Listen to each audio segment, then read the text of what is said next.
नमस्कार, मैं GRS news के लिए गिरीश चक्रवर्ती।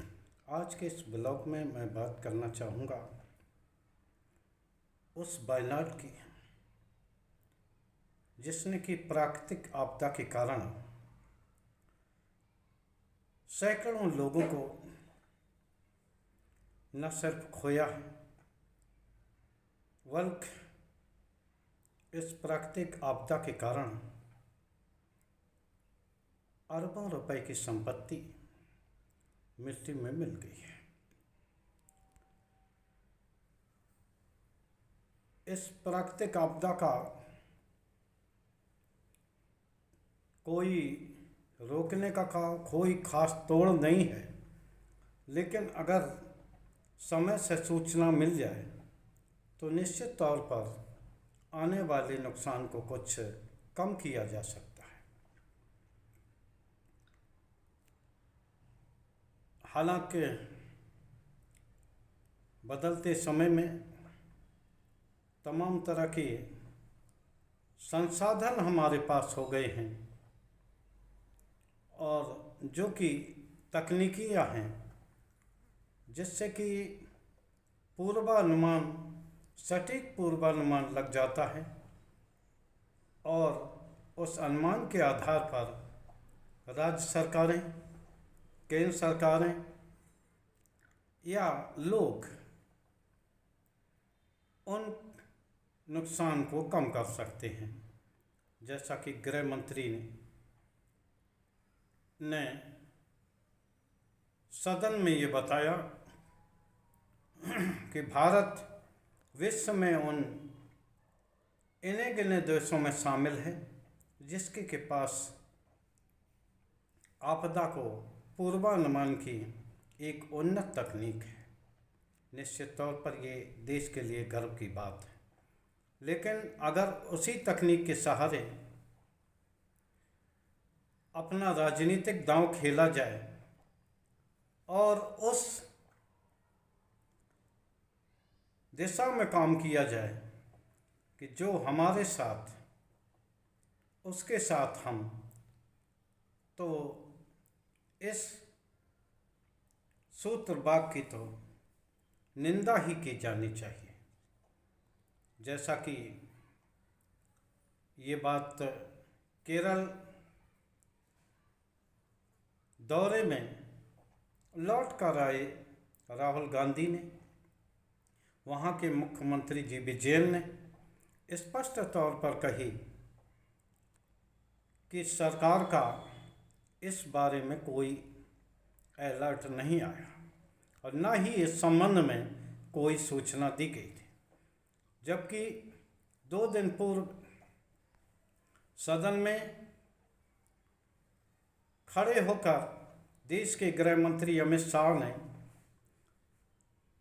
अपनी सुरक्षा प्रणाली, जो आपदा सूचना प्रणाली है, उसकी शान में कसीदे पढ़े थे और जानकारी दी थी कि 4-5 देशों में भारत भी शामिल है, जो कि कम से कम घटना के 7 दिन पहले अपने आपदाओं की सटीक सूचना बता देता है।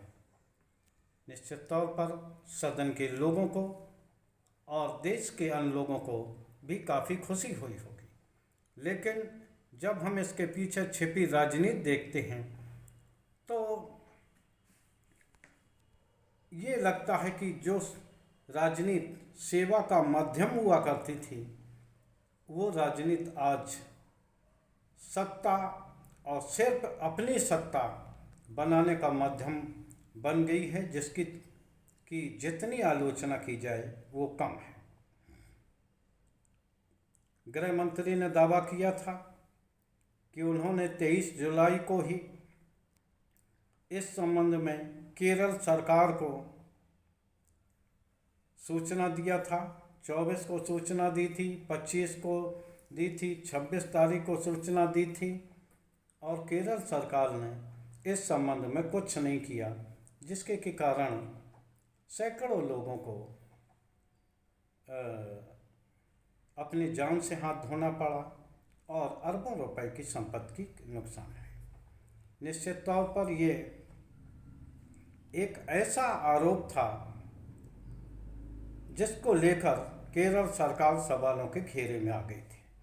लेकिन जब उसका सत्यता पता लगा और देश की सुरक्षा प्रणाली आईएमडी, जो मौसम विभाग की सटीक जानकारी देती है, उसका जब वो देखा गया तो ये निश्चित तौर पर साबित हुआ कि गृह मंत्री ने केरल के मामले में राजनीति की है और उन्होंने निश्चित तौर पर केरल की जनता और देश की जनता को ये जताने की कोशिश की है कि सटीक सूचना मिलने के बाद भी केरल की सरकार ने कुछ भी नहीं किया। एक तरह से ये ऐसी राजनीति थी जिससे कि केरल सरकार को बदनाम करने की साजिश है, जिसमें कि अमित शाह सफल हो जाते अगर सभी बातें खुलकर ना आ जाती। वहाँ के मुख्यमंत्री ने साफ कहा कि आईएमडी ने येलो अलर्ट जारी किया था और हल्की से मध्यम बारिश होने की संभावना जताई थी और केंद्र की सूचना तब आई जब तक वायनाड और केरल के अन्य जिले भूस्खलन से तबाह हो गए। निश्चित तौर पर ऐसी आपदा में राजनीति करने का कोई इरादा नहीं है, लेकिन भारतीय जनता पार्टी को कौन समझाए जो कि लाशों के ढेर में ही सत्ता ढूंढने का अवसर निकालती है। अगर ये बात सही है, जैसे कि आईएमडी के जो आंकड़े हैं वो कहीं भी केरल में भूस्खलन और भारी वर्षा नहीं दर्शाते, जैसा कि दावा गृह मंत्री ने किया था। उन्होंने कहा था कि घटना के 7 दिन पहले ही केरल सरकार को बता दिया गया था, लेकिन केरल सरकार ने कुछ भी नहीं किया। निश्चित तौर पर ये एक ऐसी राजनीति है जिसकी सिर्फ आलोचना की जानी चाहिए। प्राकृतिक आपदाएं कहीं भी आ सकती हैं। अगर इस आपदा में अगर कोई अवसर ढूंढ रहा है और वहाँ राजनीति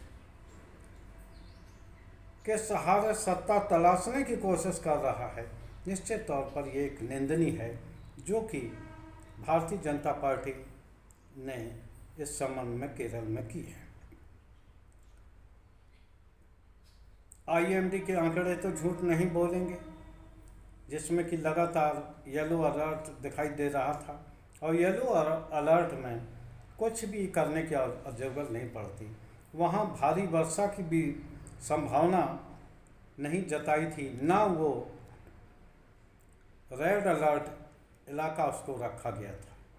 लेकिन जिस तरह से भारतीय जनता पार्टी ने इस मामले में राजनीति की और केरल सरकार को जनता की निगाह में संदिग्ध बनाने का प्रयास किया, तो उसकी आलोचना की जानी चाहिए। प्राकृतिक आपदाओं का सवाल, इसके लिए न सिर्फ भाजपा सरकार बल्कि अन्य सरकारें भी जो वैज्ञानिकों के निष्कर्ष निकलते रहे हैं, चाहे वो गाडगिल डायलॉग हो या कस्तूरी रंजन रिपोर्ट हो, इसको किसी भी सरकार ने लागू करने का प्रयास नहीं किया, जिसमें साफ कहा गया था कि पश्चिमी घाट पर हो रहे अनियोजित विकास निश्चित तौर पर देश के लिए और समाज के लिए खतरा बनेंगे। प्राकृतिक आपदाएं आएंगी, लेकिन विकास और अपने चुने हुए उद्योगपतियों को फ़ायदा पहुंचाने के लिए जो हम अपने प्राकृतिक झरने नदी को रोककर वहाँ पहाड़ों को काटकर जो अनियोजित विकास करने में लगे हुए हैं वो ही लगभग सालता जा रहा, चाहे उत्तराखंड में प्राकृतिक आपदाएं हों या हिमाचल प्रदेश में इस तरह की प्राकृतिक आपदाएं हों या अन्य जगहों पर इस तरह की प्राकृतिक आपदाएं आ रही हैं। उनका सिर्फ एक ही कारण है, सिर्फ अनियोजित विकास। और जो वैज्ञानिक हैं उनकी बातों को न मानना। इस संबंध में न सिर्फ भाजपा बल्कि केंद्र में रही, राज्यों में रही अन्य सरकारें भी दोषी रही हैं, जिन्होंने विकास के तथाकथित विकास के सामने अपनी प्राकृतिक संपदाओं का ख्याल नहीं रखा। निश्चित तौर पर अब जो एक समिति है उसने भारत सरकार से तुरंत ही ये सभी गतिविधियाँ बंद करने का